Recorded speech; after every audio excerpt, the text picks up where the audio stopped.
Good morning बच्चों, आप सभी को प्रमोद सर की क्लास में सभी को स्वागत है। आज हम लोग क्लास 10th का साइंस का सबसे पहला चैप्टर अध्याय 1 उसके बारे में स्टडी करने वाले हैं। तो अध्याय 1 का सबसे पहला जो पॉइंट है, ठीक है, वो है रासायनिक अभिक्रिया एवं समीकरण। तो सबसे पहले हम लोग जानेंगे कि रासायनिक अभिक्रिया एवं समीकरण होता क्या है। तो इसकी सबसे पॉइंट जो है, ठीक है ना, वो है रासायनिक अभिक्रिया। ये क्या है? रासायनिक अभिक्रिया। तो रासायनिक अभिक्रिया होता क्या है, इसके बारे में हम लोग स्टडी करने जा रहे हैं। तो ऐसे परिवर्तन जिसमें नए गुण वाले पदार्थों का निर्माण हो। जैसे सपोज डैट हम लोग एक इक्वेशन के माध्यम से जानेंगे कि जैसे H2 और O2 ये अगर बनता है तो ये क्या बनता है? H2O। तो ये साइड जो है, ठीक है ना, ये हमारा जो साइड है इसको कहते हैं LHS। क्या कहते हैं? कौन सा साइड? LHS। और ये साइड जो होता है, इस साइड को कहते हैं RHS। यानी LHS जो साइड होता है ये कहलाता है अभिकारक। क्या कहलाता है? अभिकारक। और ये जो साइड है, ठीक है ना, जो जल बना हुआ है, ये कहलाता है उत्पाद। ये क्या कहलाएगा? उत्पाद कहलाएगा। ठीक है ना। तो हम लोग जानेंगे सबसे पहले, ठीक है ना, ये जो आपका रासायनिक जो परिवर्तन हुआ है, रासायनिक जो अभिक्रिया हुआ है, ठीक है ना, इसको हम लोग इक्वेशन के माध्यम से देखें। लेकिन जैसा कि हम लोग जाने कि ये आपका हाइड्रोजन और ऑक्सीजन दोनों, ठीक है ना, रिएक्शन करके रासायनिक अभिक्रिया करके क्या बनाता है? जल बनाता है। तो हम लोग तो एक उदाहरण के साथ हम लोग जानने का कोशिश करें। तो इसमें अभिकारक क्या होता है इसका भी डिफिनीशन हम लोग स्टडी कर लेते हैं। तो अभिकारक होता क्या है?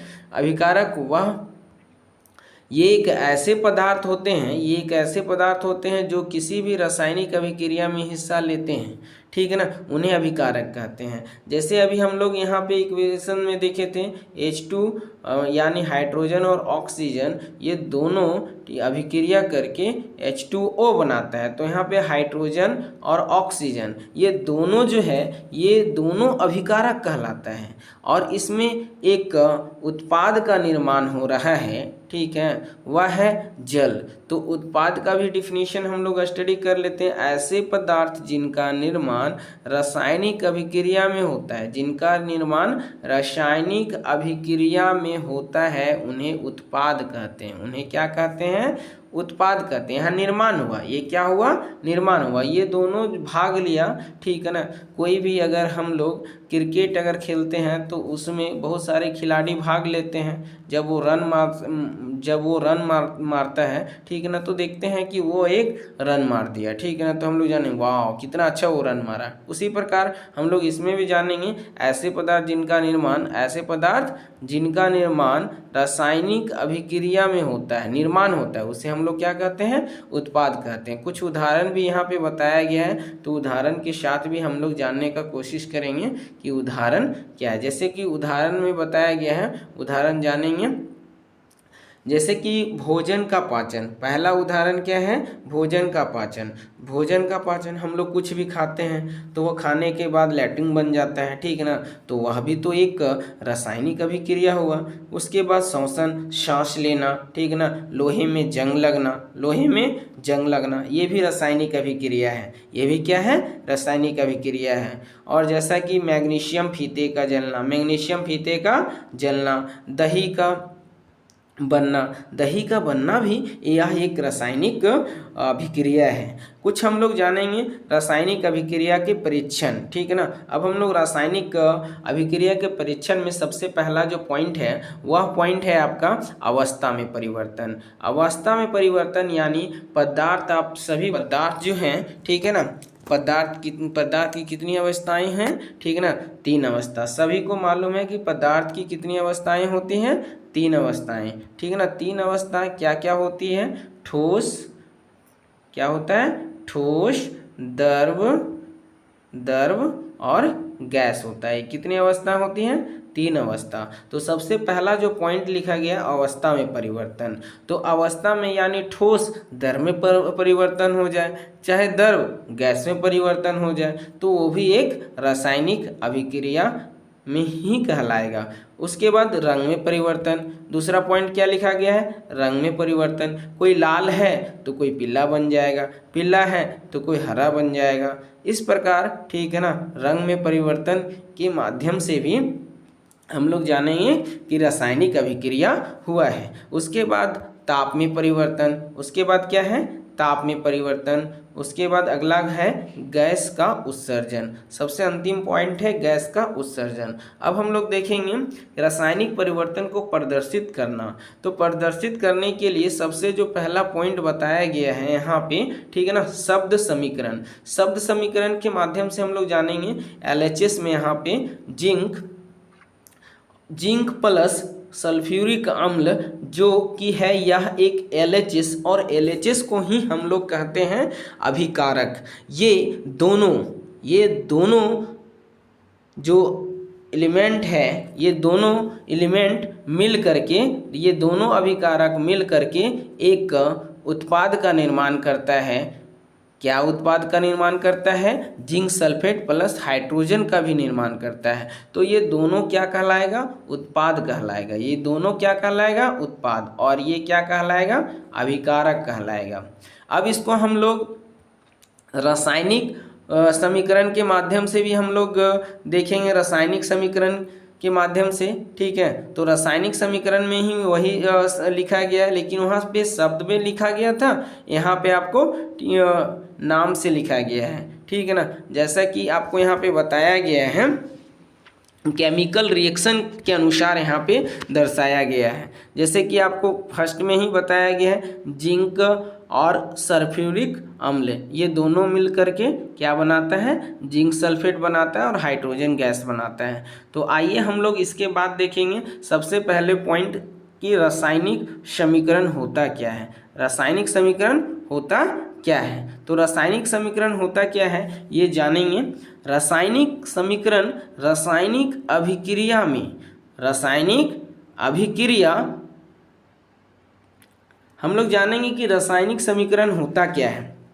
रासायनिक समीकरण होता क्या है, तो जैसा कि रासायनिक अभिक्रिया रासायनिक समीकरण द्वारा निरूपित की जाती है, और रासायनिक समीकरण में तत्वों के प्रतीक या अभिकारक और उत्पादकों के रासायनिक सूत्र उनकी भौतिक अवस्था के साथ लिखा जाता है, तो उसे ही हम लोग क्या कहते हैं, रासायनिक समीकरण कहते हैं। उसको क्या कहते हैं, रासायनिक समीकरण। जैसे कि आपको यहाँ पे अभी हम लोग नोट करवाएं, जैसे कि H2 ठीक है ना प्लस O2 यानी हाइड्रोजन और ऑक्सीजन, जब ये दोनों बना तो क्या बनता है, H2O। तो इसमें आपको बताया क्या गया कि रासायनिक अभिक्रिया में रासायनिक समीकरण द्वारा निरूपित की जाती है। तो यह एक रासायनिक है, इसको निरूपित करेंगे, साथ साथ ठीक है रासायनिक समीकरण में तत्वों के प्रतीक चिन्ह, ये जिससे हम लोग हाइड्रोजन का प्रतीक चिन्ह है H, कैपिटल H, ठीक है, तो इसका प्रतीक चिन्ह H लिखें, या अभिकारक और उत्पादकों के रासायनिक सूत्र उनकी भौतिक अवस्था में लिखा जाता है। उसकी जो भौतिक अवस्थाएं होती है उसमें आपको लिखा जाता है। तो उसी प्रकार यहाँ पे लिख के बताया गया है, ठीक है ना, कि रासायनिक समीकरण में आपको नोट करवाए बताएं अभी, ठीक है, कि किस प्रकार से हाइड्रोजन और ऑक्सीजन ये दोनों मिल करके आपका जल का निर्माण करता है। तो नीचे और भी कुछ पॉइंटेड हैं, उसको भी ध्यान देंगे कि जैसे कि रासायनिक अभिक्रिया में आवश्यक परिस्थिति जैसे ताप, दाब, उत्प्रेरक आदि को तीर के निशान के ऊपर या नीचे दर्शाया जाता है। जैसे कि यहाँ पे आपको बताया गया है, ये भी ध्यान देंगे। यहाँ पे आपको जैसे कोई भी अगर इक्वेशन में है तो इक्वेशन में आपको बताया जाता है कि जैसे कि मान के चलिए एक इक्वेशन है, हम लोग आगे देखेंगे कि वह इक्वेशन क्या है। उस ताप में, ठीक है ना, उसके बाद दाब में और कुछ उत्प्रेरक भी होते हैं, ठीक है ना, उसके माध्यम से हम लोग तीर जो साइन देते हैं, जैसे यहाँ पे हम लोग तीर साइन दिए, जैसे H2 ठीक है ना प्लस O2, ठीक है ना, साइन देने के बाद ये जो तीर के साइन के ऊपर में कभी कभी उष्मा डाल देते हैं, तो यही आपका उत्प्रेरक होता है, ठीक है ना। तो हम लोग इस कुछ उत्प्रेरक के माध्यम से भी हम लोग कोशिश करेंगे, जानेंगे, ठीक है ना। तो सबसे पहले हम लोग जानने का प्रयास करें कि रासायनिक अभिक्रिया को संतुलित करना अब कैसे करेंगे। कोई भी रासायनिक अभिक्रिया को में, ठीक है ना, तो उसके कुछ द्रव्यमान संरक्षण के कुछ नियम हैं। किसी भी रासायनिक अभिक्रिया में द्रव्यमान का ना तो निर्माण होता है ना ही विनाश होता है। उसके द्रव्यमान यानी वेट, ठीक है ना, उसके कुछ नियम हैं। तो उसके नियम में ना कोई द्रव्यमान का ना ही निर्माण होता है ना ही विनाश होता है। तो उसके बारे में हम लोग स्टडी करेंगे। तो सबसे पहले हम लोग जानेंगे कि रासायनिक अभिक्रिया के पहले अभिकारक, रासायनिक अभिक्रिया के पहले अभिकारक एवं उसके पश्चात उत्पाद प्रेरक प्रत्येक तत्व के परमाणु की संख्या समान होनी चाहिए। जैसे कि अगर मान के चलिए इसमें अगर हम लोग लेते हैं, एक समीकरण है, छोटा समीकरण, हाइड्रोजन प्लस ऑक्सीजन, तो H2 है, ठीक है ना। ये बना क्या, H2O।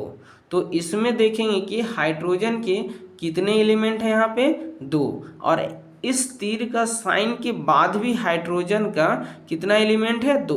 तो हाइड्रोजन इधर दोनों LHS और RHS संतुलित है। लेकिन यहाँ पे देखेंगे ऑक्सीजन के कितने एलिमेंट हैं यहाँ पे, ठीक है ना। यहाँ पे देखिए एलिमेंट बताया जा रहा है ऑक्सीजन का जैसा कि यहाँ पे देखिए 2 है, ठीक है ना, और यहाँ पे ऑक्सीजन का 1 है। तो ये तो संतुलित नहीं है। तो इसको संतुलित करने के लिए हम लोग क्या करेंगे कि यहाँ पे अगर हम लोग 2 लिख देते हैं, क्या लिखते हैं, 2, ठीक है ना। तो ऑक्सीजन तो 2 हो गया, लेकिन हाइड्रोजन क्या हो गया, 4, 2 और 2, 2 दूना 4, ठीक है ना। ये गुना हो जाता है, आपस में जोड़ेंगे नहीं, ये दोनों को क्या करेंगे, गुना करेंगे।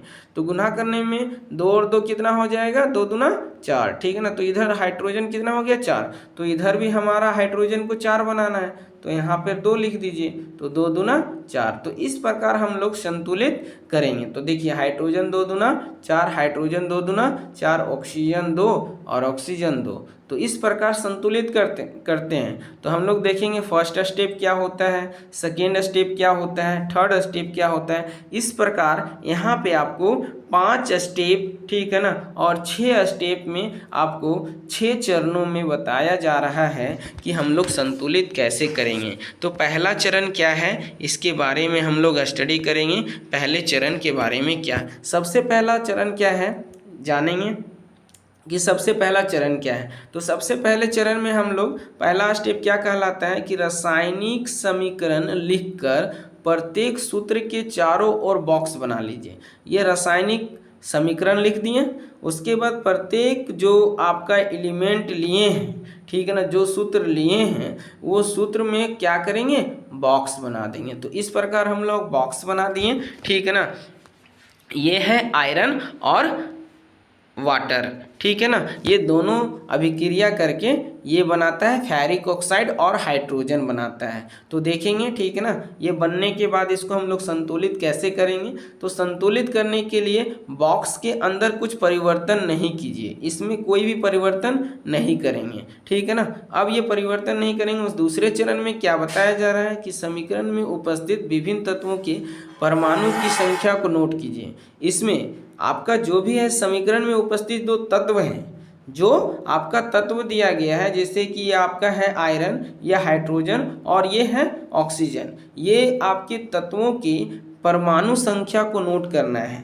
तो परमाणु संख्या को LHS में, ये साइड को हम लोग क्या बोलते हैं, LHS बोलते हैं, ठीक है ना। और ये साइड को हम लोग क्या कहते हैं, ये साइड को LHS, ठीक है ना, और ये साइड को RHS कहते हैं। तो जैसा कि LHS और RHS में, ठीक है ना, ये साइड LHS में हम लोग देखेंगे कि LHS में यहाँ पे आयरन का एलिमेंट जो है, परमाणु जो संख्या है वो 1 है, ठीक है ना। उसी प्रकार, ठीक है ना, आपका हाइड्रोजन का 2 है, ऑक्सीजन का 1 है, और RHS में देखेंगे कि हाइड्रोजन का आपका सबसे पहले है आयरन, ठीक है ना। तो आयरन में इसमें बताया जा रहा है कि इसमें कितना है, 3 है, कितना है, 3। उसके बाद देखेंगे आयरन के बाद हम लोग देखेंगे, ठीक है ना, हाइड्रोजन में 2 है और ऑक्सीजन में 4 है, ठीक है ना। तो हम लोग इसको बैलेंस करेंगे, हम लोग संतुलित करेंगे। तीसरा चरण में बताया गया है, तीसरे चरण को हम लोग नोट करेंगे। तीसरे चरण में क्या बताया गया, सबसे अधिक परमाणु वाले तत्वों को अभिकारक या उत्पाद की साइड अनुचित गुणांक लगाकर संतुलित कीजिए। सबसे अधिक परमाणु वाले तत्वों का अभिकारक या उत्पाद का साइड अनुचित गुणांक लगाकर संतुलित कीजिए।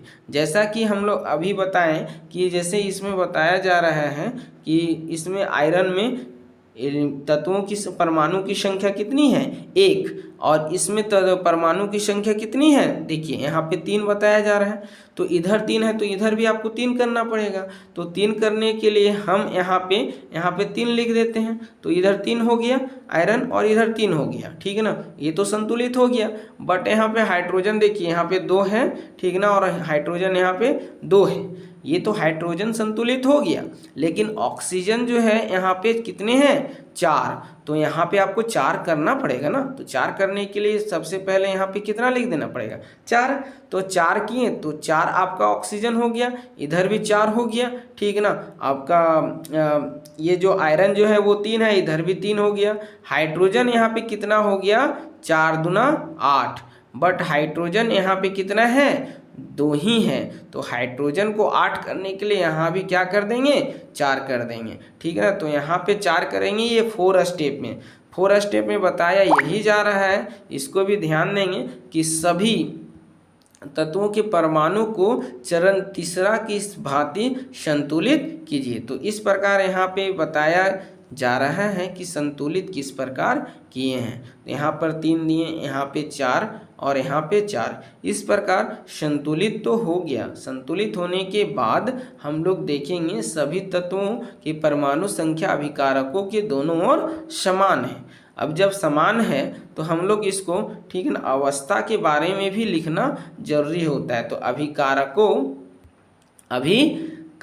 एवं उत्पादकों की भौतिक अवस्था लिखना भी जरूरी है। तो ठोस को हम लोग, ठीक है ना, एस से सूचित करते हैं, छोटा एस से, ठीक है ना। द्रव को हम लोग एल से सूचित करते हैं, यानी लिक्विड कहा जाता है, ठीक है ना। और ठोस को सॉलिड भी कहते हैं, और गैसीय अवस्था को जी से, ठीक है ना, और जलीय विलयन को AQ से हम लोग डिनोट करते हैं। तो इस प्रकार यहाँ पे 5वां चरण होने के बाद ये जो बन जाता है, ठीक है ना, वो बना आयरन, ठीक है ना, और जल, ठीक है ना। ये क्या बन गया, फेरिक ऑक्साइड और, ठीक है ना, हाइड्रोजन, ठीक है ना। यहाँ पे देख सकते हैं इसकी अवस्था के साथ साथ बताया गया है।